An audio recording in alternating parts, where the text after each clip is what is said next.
What is it? The main thing I got from it was like this sense of feeling seen and validated.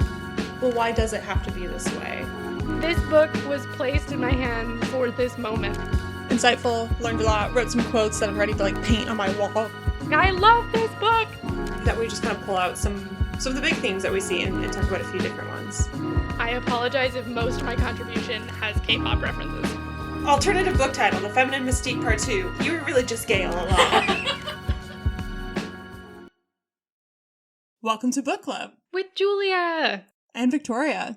We are two lifelong friends who usually read a book and talk about it each episode. This is a podcast where we explore new perspectives and use books as a tool for personal and community growth.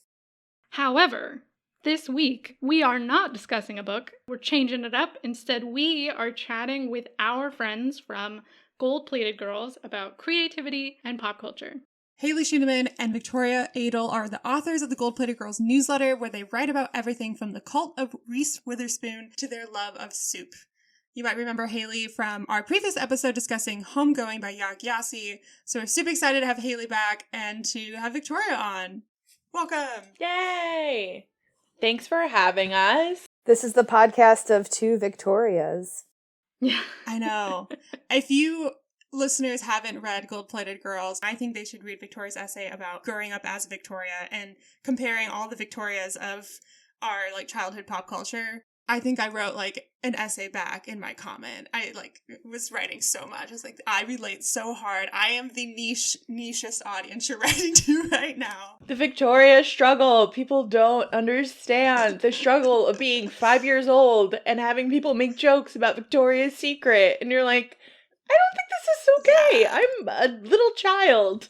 Yes. And the awkwardness never really goes away. I went to my partner's family event and an older uncle was making Victoria's Secret comments. Oh, God. And I was like, No. okay. Walks away. I don't know what it is about people that want to connect your name to the last time they heard that word. I get a lot of oh, Hayley's Comet. And I'm like, if that's helpful to you, also I'm pretty sure it's Hayley's Comet and it's not spelled the same. But anyway, how are you, person I've never met? Right, that was his last name. That's not it's completely different. Wow. Yeah. Oh, Hayley's Comet, anyone who says that to me, I will never be as close to you as you want me to be. Because that's a dig. That's a dig for sure. Julia, what do people do to you? Do people say, don't the Beatles have a song, Julia? They do. Sometimes I get the Julia Gulia from, Okay. What is that, Wedding Singer?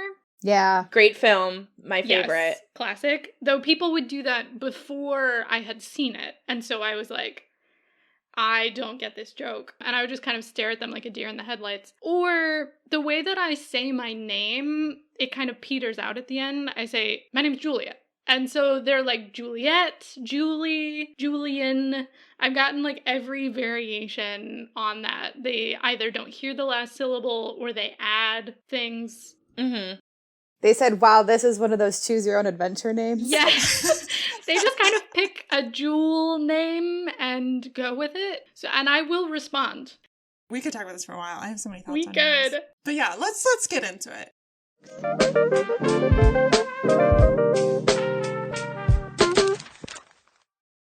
I would love to hear from you both. Take us back to that moment when you decided, let's write a newsletter together.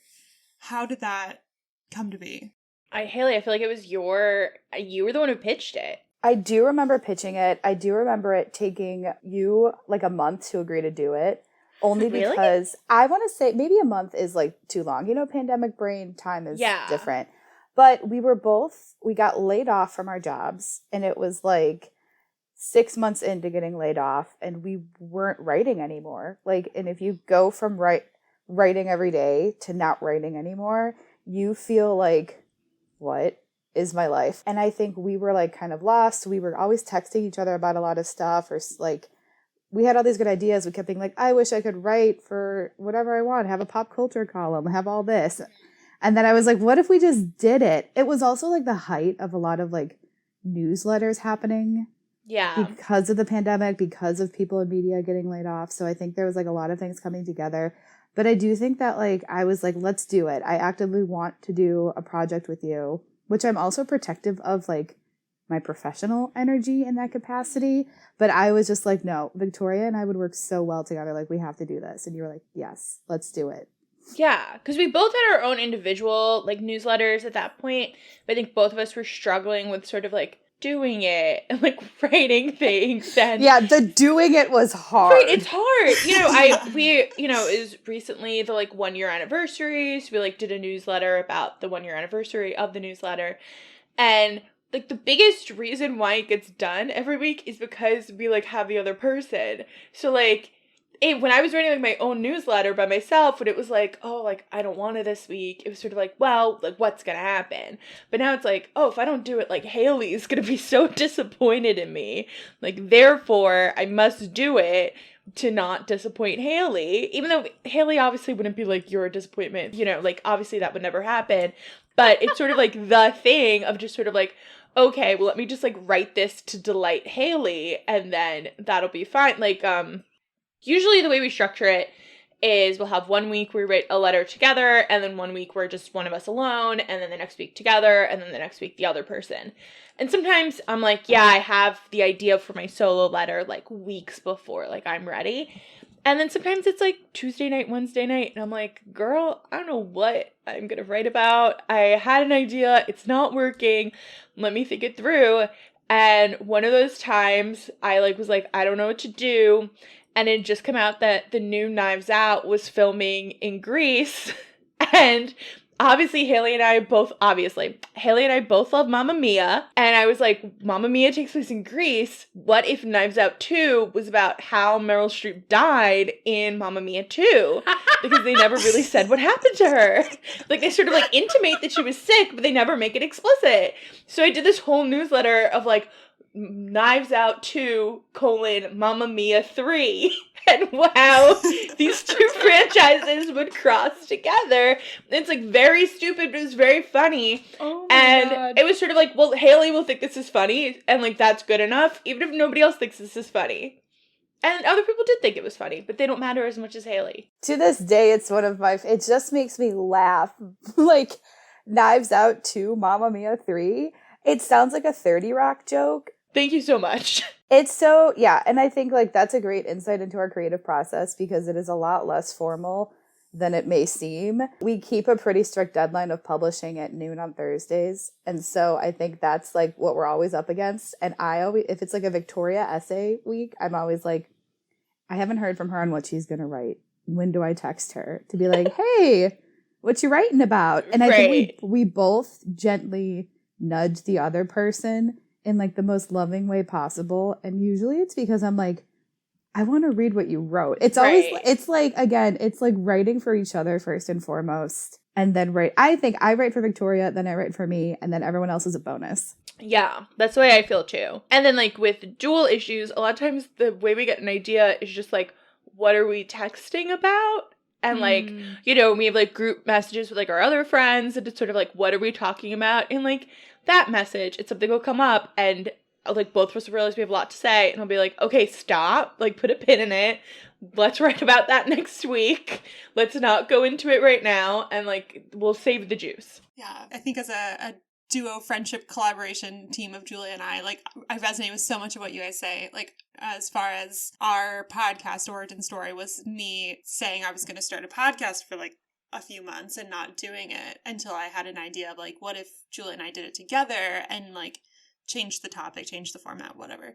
And all of a sudden it actually happened because there was like someone, and we were roommates at the time, so she could literally like knock on my door and be like, where are you? We're recording. And similarly, when we were living together, we would have to stop ourselves too. We'd start talking about a book we were going to do on the podcast. And it's like, oh, save it. Yep. Tell me what you think later on my save it. Yeah.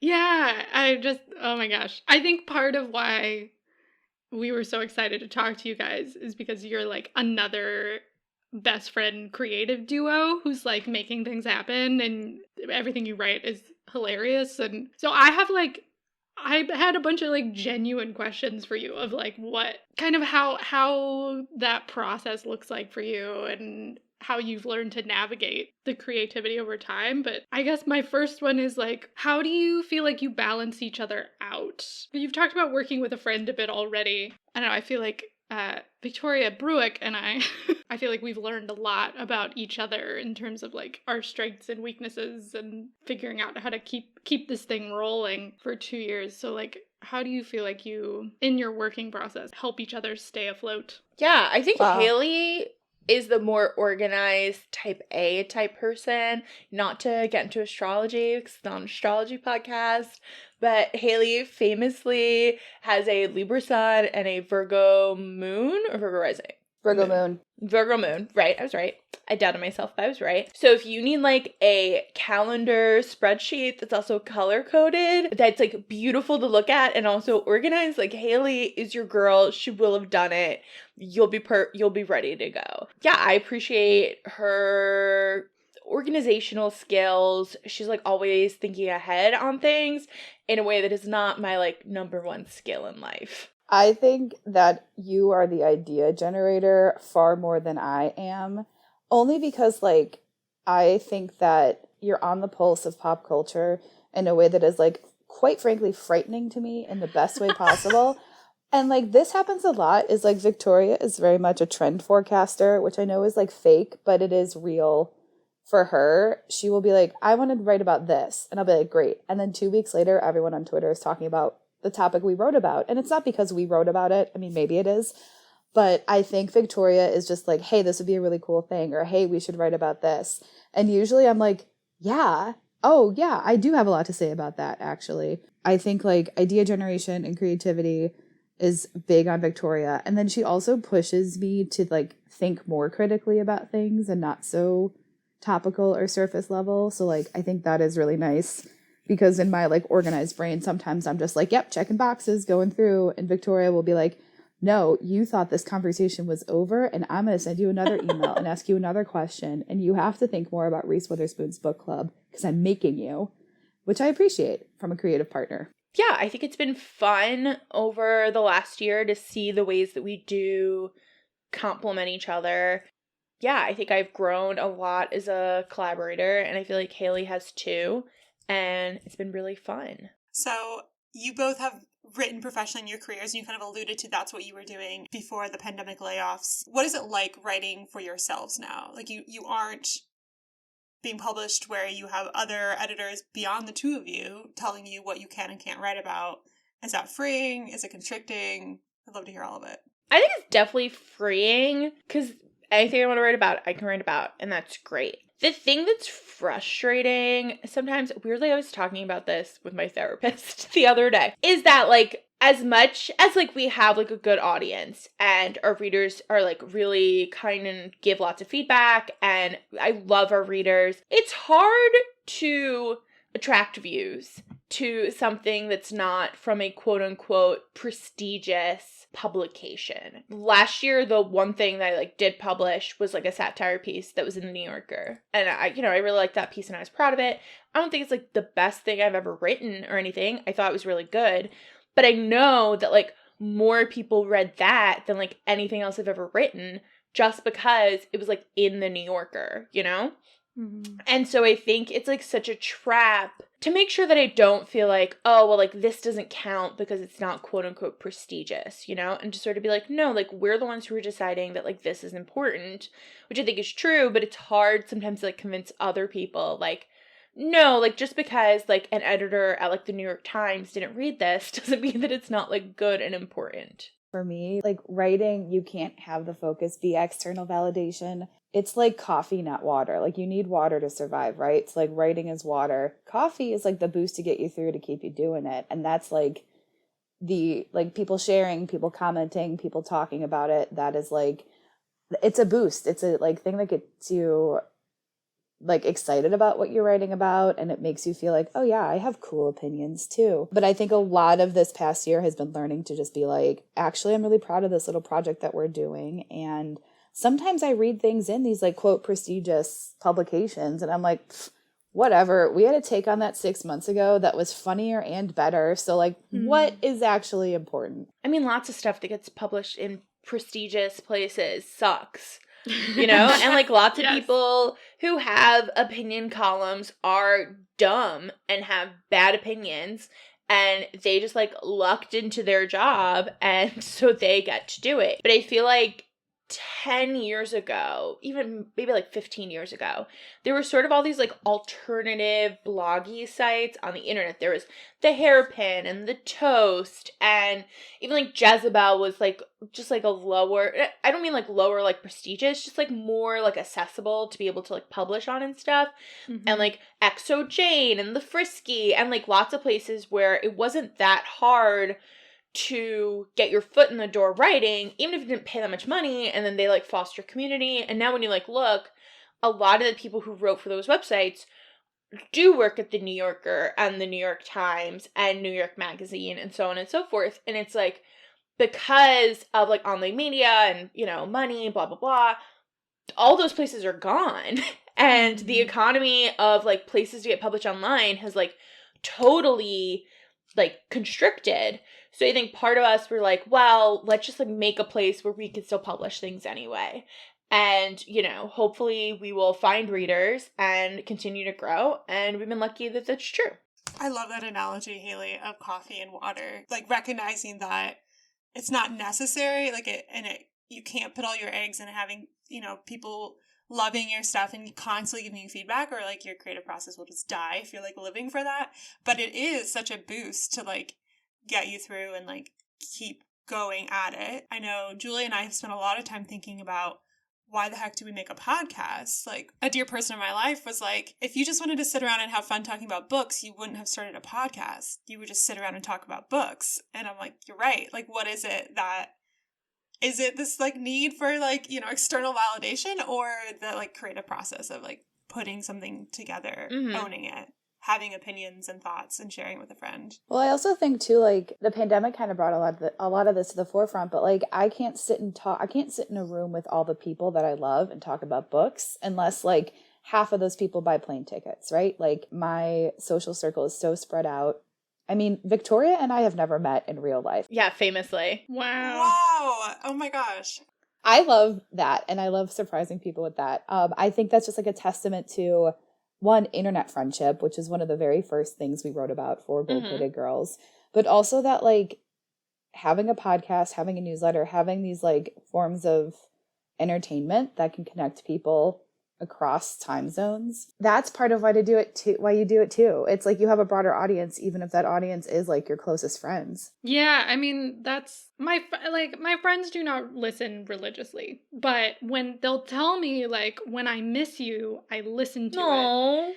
And it feels like I'm talking to you too. And then they'll like text me their thoughts. Like, I just listened to these 5 episodes in a row while I was cleaning my house, and I really liked this one. So that's my favorite feedback to get, because I'm like, right, this is why I make this, because I feel like I currently now don't live with any of my favorite people. And I feel like I've always been that way. My best friends are sprawled across the nation, across the globe, or like, maybe I could find 2 of them in one place if I was lucky. And so this is a great way to feel connected to people.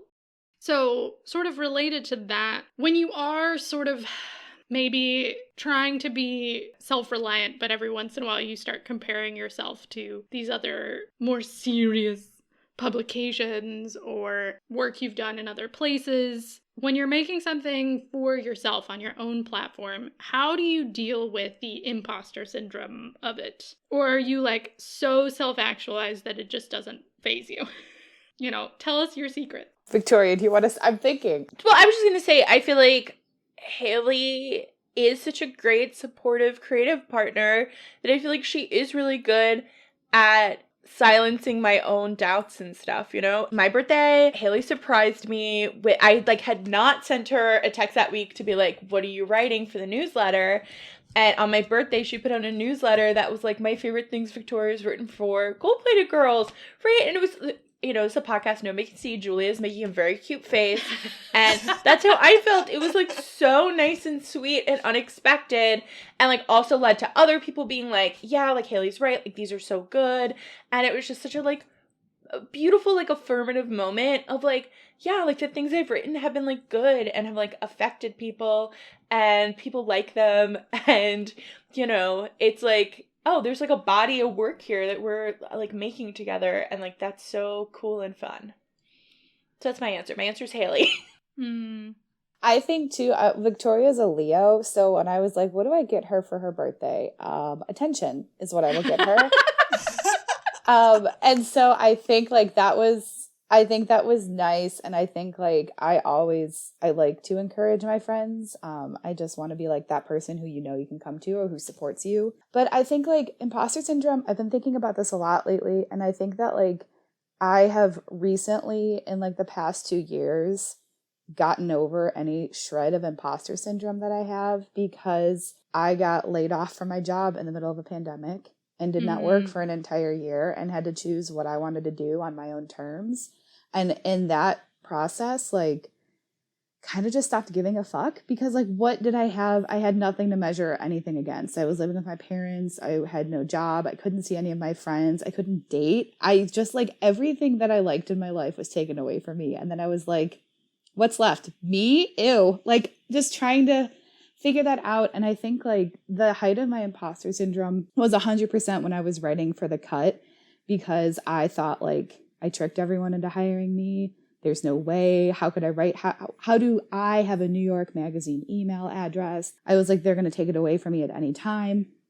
And they did. I got laid off. And I think like I had been thinking that would happen in order to make myself feel less sad if and when it did happen.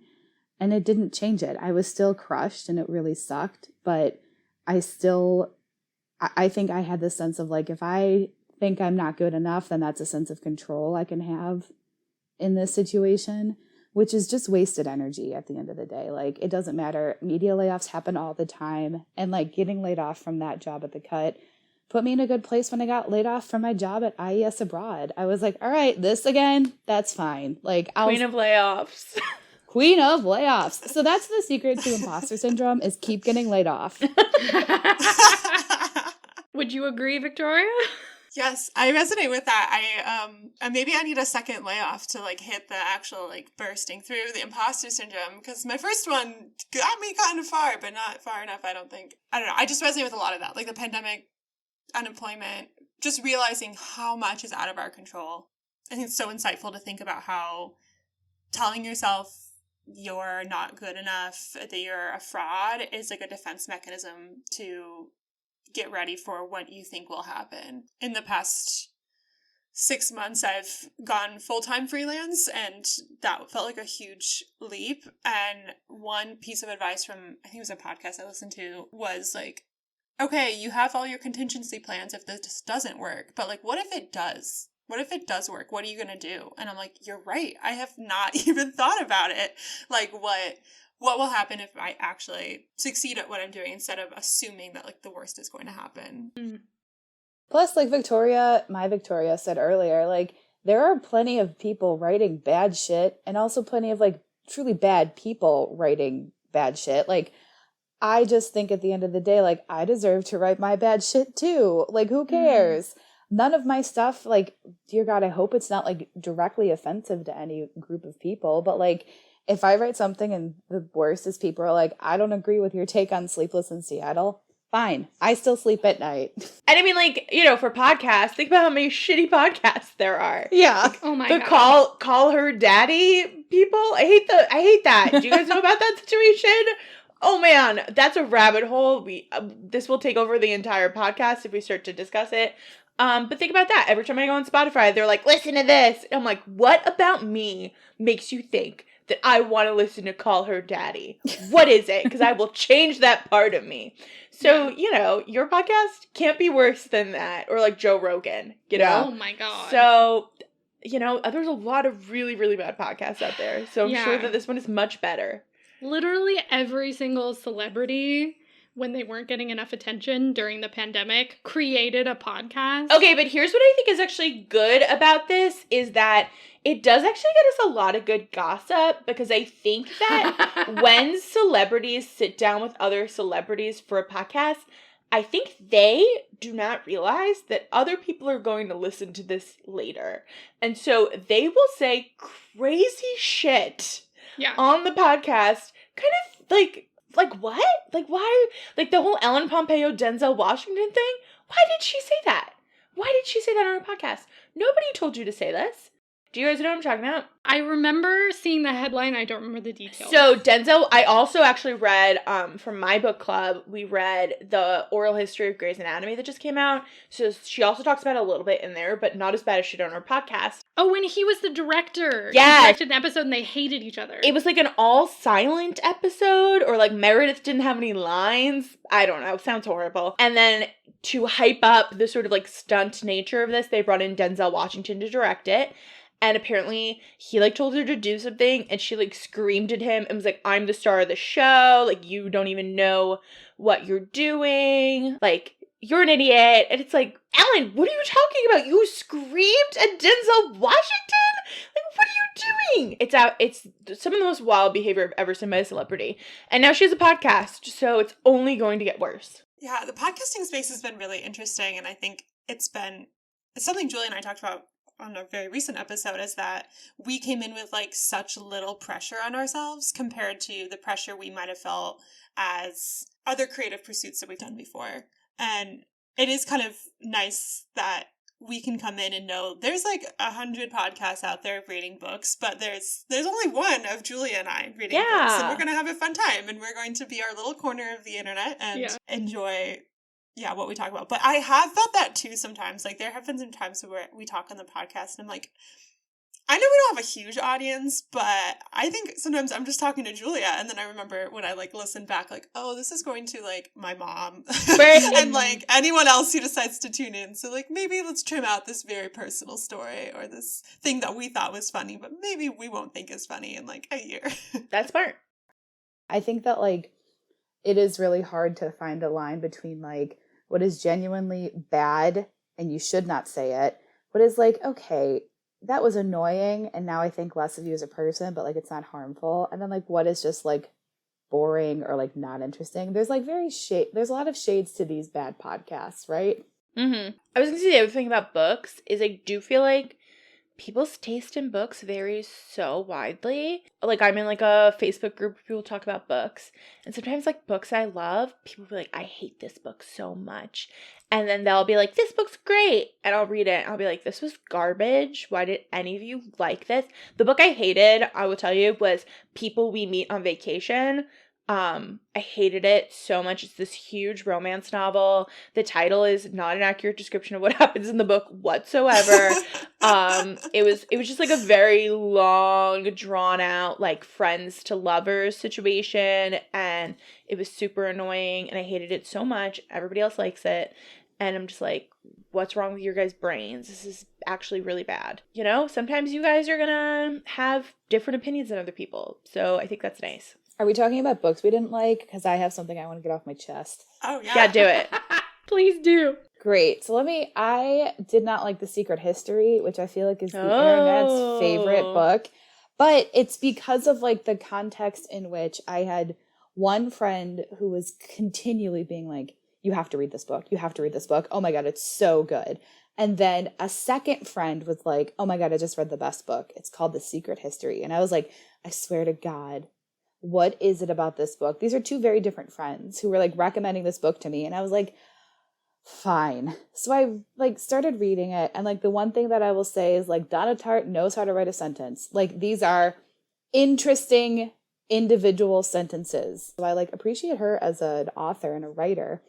But that book just like, I was like, what is so good about it? Why was everybody, all two people, hyping this up to me? I kept thinking there was going to be like some big thing. I don't know. It was just, and that's such an like example of context surrounding a book. And like, I think you bring like your whole life experience and your stories and your traumas to any book you're reading. And also the pressure of if everyone's talking about how good it is, then it has to live up to that. If everyone's like, I didn't care about this book. And then you're like, actually, I loved it. Like, I think there is so much that goes into like book preferences that it's impossible to ever really recommend something to somebody. Yeah. But talking about books that like you just have a completely different experience with, I read Pachinko by Min Jin Lee, and I thought it was going to take me a little while. Like, it's a long historical fiction. I'm like, okay, I'll start it in January. Whenever I get it done, I'll hand it off to Julia. Maybe we'll talk about it in the spring. I read it in like a week and a half. Yep. I just like flew through it. I was like in the world. I loved it. And I handed it to Julia, and she can tell her part of the story, but she didn't even finish it. Wow. It was difficult, okay? Me and historical fiction have never gotten along. I've really never been able to, like, really get into a historical fiction novel as much as anything else. And, like, the things that I skip in a book are details. Okay. So like, I don't want to know. Victoria's favorite thing in the world is to, like, hear how someone from 100 years ago in Korea makes dinner. And that I don't want to know. And I want to know what you're talking about while you're making dinner. I want to know what you're feeling while you're making dinner. I want you to get to the next plot point, for the love of God. And so I have a really hard time focusing on historical fiction books like that. And so, like, I can really care about the characters, and I can really care about the plot, but I want, like, an abridged version that's, like, half the length, and I'll gobble it up. Yeah, it's like an attention span thing, I think. I don't really picture what's happening in the book as I'm reading it. I'm more, like, inside a character's head. And so someone explaining to me details of, like, physical process and space don't land with me at all. They go right over my head. And so it's just, like, a slog to kind of get to the next word that, like, means anything to me. Are you drawn more to nonfiction just naturally, or are there certain kinds of, like, novels that really do, like, grab your attention like that? I need to feel connected to the writer. Like, when I sit down to read Jane Austen, I'm like, me and Jane are hanging out and she's bitching about her friends that she went to a party with. That's how I feel reading Jane Austen. So I know she's going to tell me a good story. Mm-hmm. And I like the way that she constructs a sentence. And I like her voice and the way that I feel like she's talking to me. That's the kind of thing that gets me excited. And then also anything that's, like, fantastical or sci-fi, not like hard sci-fi, because then, again, details. Right. I don't want to know how the spaceship works. Soft sci-fi with no science. That kind of stuff. Yeah. But it really comes down to if I like the voice of the writer.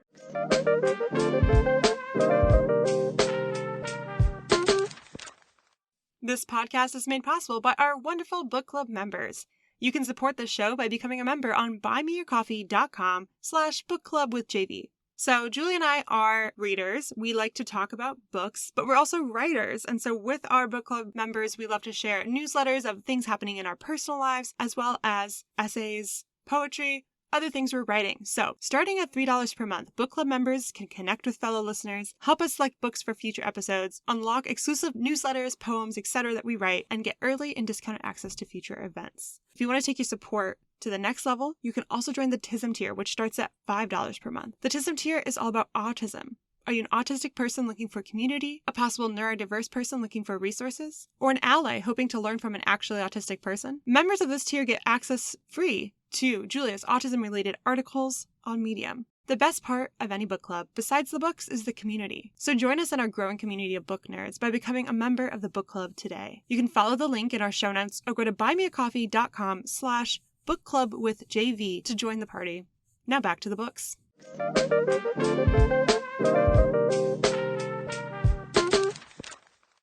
So I feel like we could talk books for a while. I'm like, oh, we have opened this rabbit hole. I'm excited. But I also want to keep us moving and respect you guys' time that you offered for recording today. So to wrap up this first part of our episode, what is your favorite piece that you've written for Gold Plated Girls? Full stop. Okay, I thought about this a lot. My favorite piece is the one that I wrote when I got a Peloton, which is all about how the one thing I never anticipated about exercising is how I became a Red Hot Chili Peppers stan. Because yes. I don't know if you guys know this, that music is made to do drugs to or work out. And those are the only two areas that they make sense in. And I don't just white ladies rocking out to Danny California. I don't do drugs, so I was like, I don't get the appeal. And then I started doing exercise, and I was like, I get it now. I am on board. So I want to say that's my favorite thing that I've read. It's just like, I don't know. I like it. It feels like it's a good demonstration of like my voice in writing. It is like, it has a purpose and a tone, but it's also funny. It was also really fun to write, which also plays into my favorite pieces. So I'm going to say that. And I think it's called like, it has such a clickbaity headline. It's like the most surprising thing about exercise or something like that. Hayley's like, I did clickbait to all of you. I'm going to go with this one. This is out of pocket. In April, I wrote a piece about the Mets and about how the Mets shockingly were having like a good start to their season, but it was also like clear immediately that it was on like very wobbly legs. And I don't know what your guys' knowledge is of the New York Mets, but I would say it's a very pessimistic fandom that definitely believes in jinxing things and sort of not actually enjoying them being good. So kind of the piece I wrote was about how like, no, I actually am going to enjoy the fact that they're good right now. I'm kind of the type of person who's like, well, they're good, but like my enjoyment of this will jinx it somehow. So it's sort of about like me trying to like not feel like I was a jinx. In the end, the Mets season did not go where it might have gone.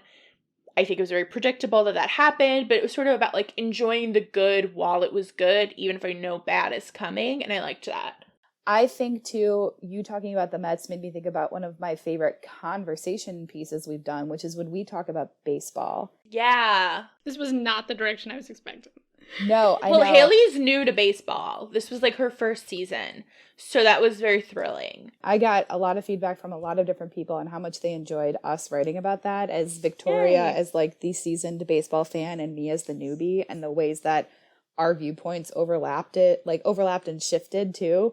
So that was really fun. And Victoria's like half the reason why I got into baseball. My dad is the other half. And now I know the special torture that is being a baseball fan. That's awesome. Just hearing you guys talk about your favorite essays, newsletters that you've written is like, I feel like just a good example of like how broad you guys take pop culture in a way that's really fun. And I think one thing also that makes it really great to hear your voices like weekly, and you guys really tap into like what you're feeling right now. And I think that's what really resonates with me as a reader. So yeah, so my kudos to both of you. I really enjoy reading your stuff, and it's really just like, thank you so much. I wanted to hang out with you guys in real life and not have a one-sided readership friendship. I'm like, wait a second, I have a podcast. We can hang out. Can make it happen. Victoria, that just made me think about another reason why writing for ourselves is better than writing for a publication is like you have to have a hook. You have to have something that somebody's promoting. Something has to be timely. It has to be a holiday. Like we couldn't write about, I'm trying to think of something like we couldn't write about, like Victoria couldn't just write about ice cream in the New Yorker. Like it would have to be like National Ice Cream Month or there's an ice cream shortage. So I think like that is like one of the biggest benefits. And then too, like you said, it's what we're feeling in the moment. So it is really like honest and genuine. And it's not like it's Mental Health Awareness Month, so here's us sad. Well, speaking of your thoughts in the moment, Julia, are you ready to take us into our last segment here? I don't know if this was my idea or V's idea, but because you guys are like the pop culture queens, we really wanted to do a little segment where we get sort of randomized pop culture takes. So Victoria has created a little pinwheel. Oh my god, how fun! Wow. Yeah, so we've created a list, and then Hayley and Victoria Adel have added 2 of their requests. So it's a bunch of really random stuff. Some of it's current, some of it's not. We'll go one at a time. Victoria will spin the wheel, and then you will have to give like a minute hot take on whatever the topic is. And then what I'm going to do is if I don't have a strong opinion or I don't know enough about it, I'm just going to say what I do know. Great. We love underinformed opinions. The best ones. This is America, damn it. Yes, we're not expecting a fully thought out essay on this. You don't have to know anything to say stuff in America. I'm like the least informed pop culturally. When Julia and I are putting this list together, I'm like, Julia, I have not seen that. Julia, I don't know what that is. And so we had to trim it down to things that I at least could recognize. Hayley, Victoria, either of you want to go first? Victoria, you go first. Sure. Okay, here we go. So for our listeners out there, we have a wheel of names, thank you to wheelofnames.com, that we are spinning. And on this wheel, we have put Great British Bake Off, Aaron Sorkin, Bennifer 2.0. Julia helped clarify for me that is J-Lo and Ben Affleck. Wow. The Bachelor franchise, Harry Styles, Squid Game, Marvel franchise, Lil Nas X, Glennon Doyle, and the Hobbit movies. So, we've spun the wheel for Victoria. She's got Glennon Doyle. Okay. Victoria Adel, what is your hot take on Glennon Doyle? I would say I'm definitely ill-informed about this. Like, I'm aware of her, but I wouldn't say, like, I have not read that book. I do know she is married to Abby Wambach now, and I'm very into that. I support that. I guess my hot take is, good for her that she's writing books and being gay and got divorced.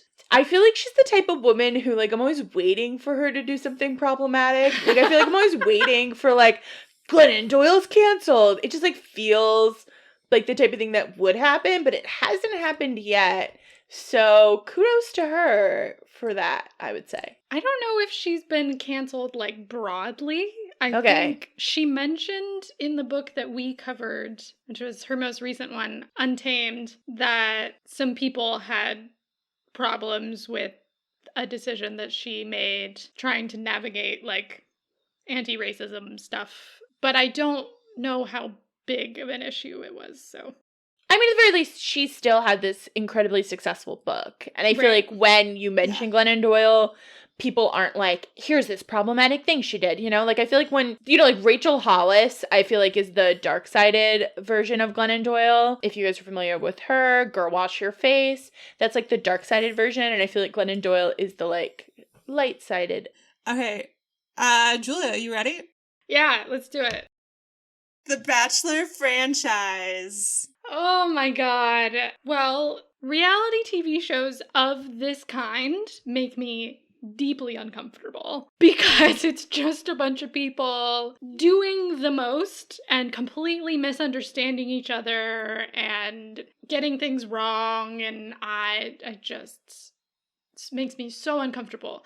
But our former roommate, Natasha, watched it a lot with friends, and there's like one episode that she would watch with friends and one episode that she'd have to watch alone as like homework, which I'm like, oh my god, this show has homework. There's so much of this show. And so I would often just watch it with her and eventually developed very strong opinions about the people in it because you just can't help it. If you watch 2 seconds of it, you're like, oh my god, I hate her. It's awful. Like, I have come to understand the appeal of it. I think for a lot of people, there's a kind of stress relief element to it, and watching other people be screw-ups and having very strong opinions about it, kind of getting awkwardness out of your system. Like, I can kind of see it. I also prefer The Bachelorette because watching a bunch of men be petty, so much more entertaining than watching women be petty.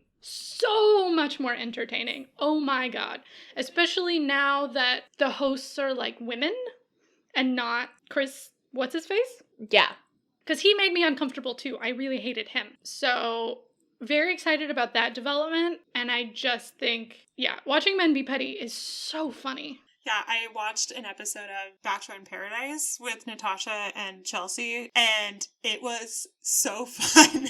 I was like, I came in like 20 minutes late. I had no clue who any of these people were. But Chelsea and Natasha are giving me like all the down low of like, oh, they were on this previous season. Like, understanding the game of it, I think, is where I could really get sucked into it. It's funny because every time someone's like, I hate The Bachelor because like XYZ, and I'm like, that's why I love it. I also think that like The Bachelor is fun because it is fun to have a knowledge base, period, like in anything. And I think like with The Bachelor, Bachelorette, you don't have to know anything going into it. You can just watch an episode and you're invested. And then pieces, people will say, look, this is from Ari season, and this is just like on Colton's season. It's like a knowledge base that you can get sucked into, you can learn about really quickly. And it's also one of the best things to talk about with people who you don't know, or like coworkers who you're just getting to know. It's a real good icebreaker because you all have the same, it's like sports. It's the same reason why people like sports. You have these teams, you remember different seasons, you remember different players, and you have opinions on them.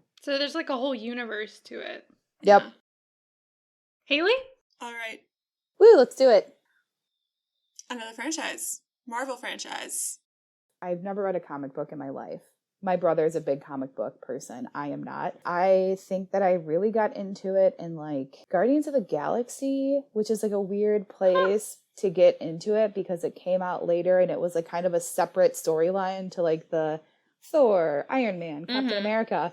But when I saw Guardians of the Galaxy in theaters, I was like, oh, this is what a superhero movie could also be like. Like, it just felt like fun and exciting, and I have seen pretty much every movie since then, every Marvel movie since then, in theaters, opening night if I could. I also, like, this is something that, like, my brother and I would go and make a point to see these movies together as soon as possible. I don't care that much about the, like, broader conversation about what Marvel and Disney have done to our landscape of cinema. Like, whatever. The film bros can fight that out. I like going to the theater and having a fucking good time. And I like... Hayley's like, I turn off my brain. I turn off my brain because, like, I have a limited brain capacity, as most people do. And I have decided not to care about this particular thing. I want to look at Chris Hemsworth. I want to look at Chris Evans. And I want to watch movies that take me out of my garbage life for even an hour at a time. Any feelings about Scarlett Johansson suing Disney? Yeah, I think more people should sue Disney. Yeah, she was right. Absolutely. Yeah. I hate Scarlett Johansson, but I think you know what? Sometimes people that you hate do good things. What's that like headline that's like, man you hate just made a great point? I think more people should sue Disney, and I just think more like people who have really nothing to lose, like Scarlett Johansson, are absolutely the ones who should keep doing that. Yeah. Because if they're breaking her contract, like, they're really treating all the lower level people like shit. If celebrities want us to care about them, they have to keep doing this kind of thing. I don't want an Imagine video. I don't want a podcast. I want, like, legal action. All right, V. Here we go. I'm so excited to see if you got something you know. Oh, dear God. Oh, no! Okay, so Squid Game. Here's my hot take. I actually thought about this because I'm unfortunately going to get something I haven't seen, so let me be prepared. So Squid Game, I actually did watch the trailer on Netflix because I turned on Netflix but hadn't decided yet what I was watching, so I just let it go through the trailer. And I'm like, okay, interesting concept. I've heard a lot of people talk about it. I've asked people specifically what is the gore factor as relates to Game of Thrones or something I know. Because I'm curious, would I actually enjoy it? ? But my ultimate hot take is I feel like it's something that people are talking about now, but honestly, by the time this podcast comes out, it might be, so done. I don't know. I feel like it was niche enough that people will be lots of hype and move on. I saw some Halloween costumes for Squid Game. I think they'll be cool this year. Next year, you can't reuse that costume. No.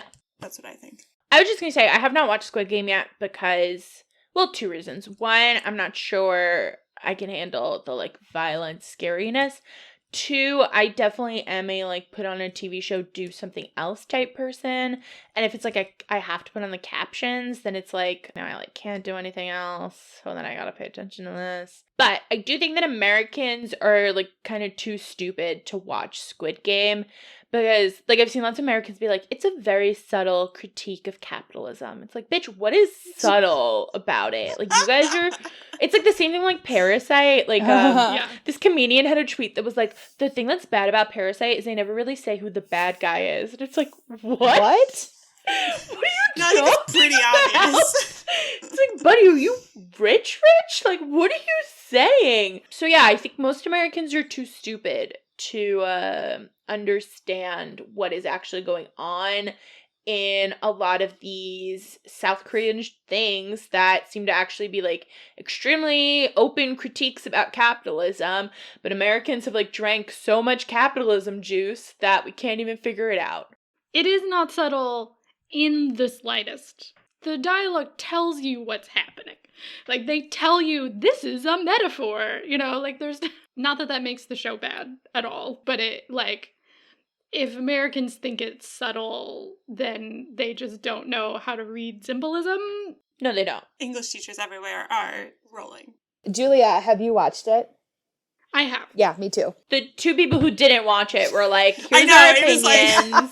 But it is interesting to get your take because it's one of those phenomenons that's exploded sort of quote unquote out of nowhere, even though it very much came from somewhere. And suddenly people who wouldn't normally engage with K-dramas are talking about it and making memes. And I saw an ASMR video that was like you doing the Dalgona thing. Like, it's everywhere. But this series was half the length of a normal K-drama. K-dramas are normally like 20 episodes long, hour to hour and a half episodes. Like, they are a big investment. But this one was only 9, and the episodes weren't even necessarily a full hour. And so it is something that you could watch in a weekend. And like, just the drama of like a bunch of people dying, I think is something that gets Americans' attention. Yeah. I also think this show was like really set up to succeed because a ton of people finished all the English stuff on Netflix and were like, let's watch this. And so I know a lot of people who started watching K-dramas that had like would never have watched them before, but because they were just like, I don't know, Netflix recommended it, and started watching them like during the pandemic. And so then you get this show that's really dramatic and short and has hype around it, and people are like more open to it, and they're like, okay, let's go, and they want to jump on the bandwagon. And I don't know what your thoughts are, Hayley, but like, it wasn't the most original idea I've ever seen. To me, the most profound thing was that it was voluntary. Mm-hmm. Yeah, I think that like, Squid Game's really violent, but in like that way that video games are really violent, where it's like it's a lot of blood, but it's like really red blood that almost feels fake. And I have like, I have no tolerance for gore or violence, or so I keep telling myself, but then I will watch Squid Game and be like, maybe this is okay. I don't know. Oh, I have so many thoughts. I thought it was fully immersive and I really enjoyed it. I also forgot that I can't look at my phone while I watch it. So like, it was an exercise in me continuing to pick up my phone and then being like, I forgot I have to read this. So as much as I'm like, I'm not addicted to my phone, I'm like, no, bitch, you are, because you literally, it was like a muscle memory thing. The thing that's so funny to me is like, there's nothing more American than being like, oh my God, a good Korean drama? No way. I can't, that's so new and unique. And it's like, no, the access to it is probably new and unique, but these things have been around forever. Like, I think when you talk about Americans are too stupid, I think it's like the arrogance of assuming that we have a monopoly on media. And I think that that's something that is continually frustrating, and you can see in the way that a lot of people write about this is just like condescending. Oh my God, yeah. In its very nature. I think that for me, what was so compelling were the performances and the cinematography. I really enjoyed the way it looked, the way it felt, and how... Dude, the design was amazing. You're just immersed in that world, and I thought it was really fun. I also think that, like, it is very much of the moment, and I usually am not up on what the kids are doing. I'm like, I'm real, like, if I'm in it, I'm in it. If I'm out, I, like, have no patience for it, but this just made me think about, like, all the other, like, cool international dramas and comedies that are out there. Oh, I'll watch it. Your point, Hayley, about like how well it was done, like the cinematography. That was one thing I noticed in the trailer. Like the trailer has like all the people when they first gather in that like bunk bed room. I don't know the context. It was a trailer, but I'm like, this room is so cool. Yeah. This is such a fascinating way. Not only does it work for these camera angles so you can see all these people, but they create all these different levels, and you're like, what kind of weird world is this where there's like an 8-layer bunk bed? That alone, I was like, I'm intrigued actually. Like, maybe I'm a child, but I'm like, there's a lot of bright colors, those sound fun. Like, so many serious movies are like all like like a color wash. It's the thing too that makes it so striking is it's all like sets and practical effects. It's not really computer generated. Like, it genuinely looks different from a lot of the things that like we're used to seeing in US or UK based cinema, at least in the past, in like the recent history. I love watching behind the scenes interviews exclusively so that I can hear from the like design director, the visual director, because I'm obsessed with every choice she made. Yeah, just genius all the way down. Even like, oh man, okay, I'm gonna stop otherwise. Because I have to teach in half an hour. Like, I'm going to keep going if I'm... This is now a Squid Game podcast. Exactly.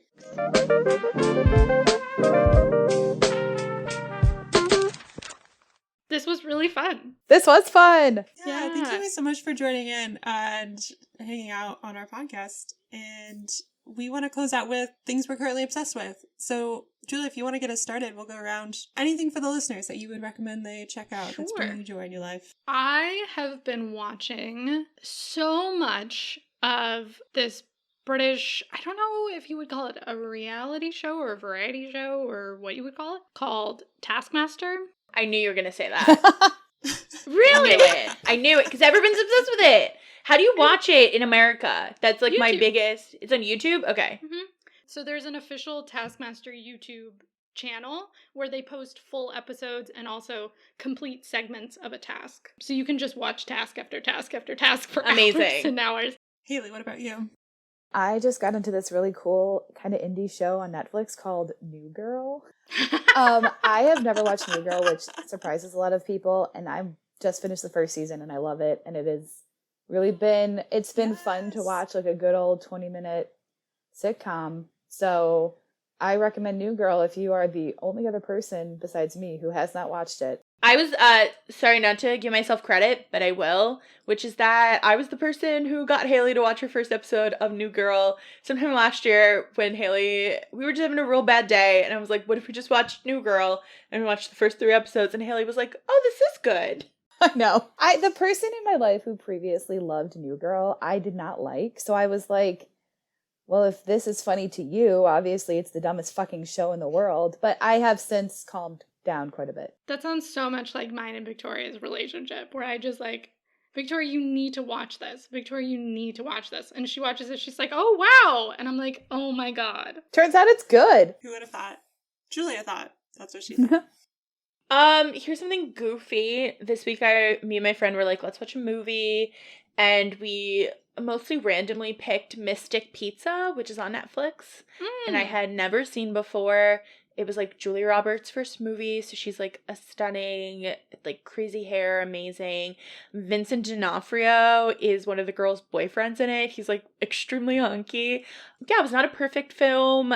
It's sometimes a little dated, but overall was like really just like a nice 90 minutes. There's like one of the subplots is very like subversive of like traditional gender roles in a relationship around like sex.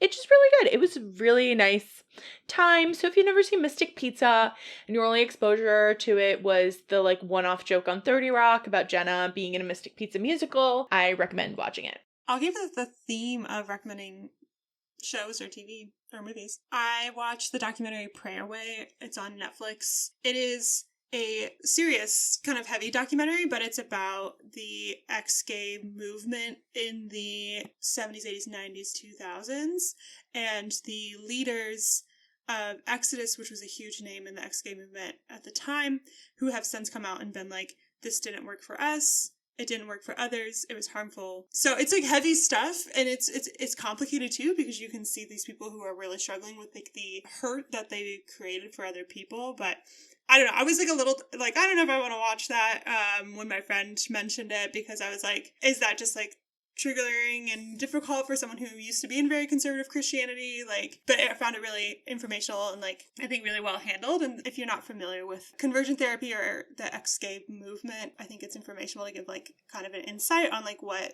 a lot of queer people who grew up in the church went through or were exposed to. That might shed some light on queer community and faith and religion if you're curious about it. You said it's on is it on Netflix? Yes, it's on Netflix. I feel like since everything we talked about was on Netflix, I feel like, this is not a Netflix ad. Also, I personally am very mad at Netflix for their handling of the Dave Chappelle situation. Yep. Oh my God. Apparently the only person who got fired is a like black pregnant trans employee. So, fuck Netflix in that regard. Yeah, this is not a Netflix podcast. It is a Wheel of Names sponsored podcast. Yes, absolutely. Get it right. Yeah. We will only accept money from Wheel of Names. Yes. Anyways, thank you so much for joining. I love the fact you guys have never met and you have a beautiful internet friendship. And I'm like, we all have an internet friendship now. This is great. You're all welcome to be internet friends with Book Club with J&V and Gold Plated Girls. Absolutely. Yes. Please be our friend. Yeah, where can people sign up for your newsletter and find you guys? So the website to sign up for the newsletter is buttondown.email/goldplatedgirls. The Twitter handle is @goldplatedgirls, and on Instagram there's dots between all the words, so it's gold.plated.girls. And then I'm @Victoria on Twitter, and Hayley is Blue Suede Shoe on Twitter and Instagram. And if you follow us, you can also find the links to subscribe. It confuses me to this day, and I run the newsletter. So I don't know, click around until you figure it out. Hayley's like, I don't know what the URL is, it's fine. You're smart, you can do it. I have faith in you. We'll put it in the show notes too, so someone can just scroll down and read that. Click on the link to subscribe. I love it. Awesome. Thank you both. Yeah, thank you. Yay. Yeah. Thank you for listening to Book Club with Julia and Victoria. We would love to hear your thoughts on this book or the topic we discussed, so you can share your review and recommendations with us on Instagram @BookClubWithJV, on our website, bookclubwithjv.com, or by leaving a review on Apple Podcasts. You can also visit our website for show notes with links to all of the recommendations and the things bringing us joy. If you don't already, go ahead and follow us on whichever podcast platform you are listening on so that you can be notified when our next episode is released. This episode was co-hosted and produced by myself, Victoria Bruick, along with Julia Clausen. Rebecca Gasme provides us with project management support. Our music is composed by Greg Bruick, and our logo was designed by Gabby Fabland. Until next time, happy reading.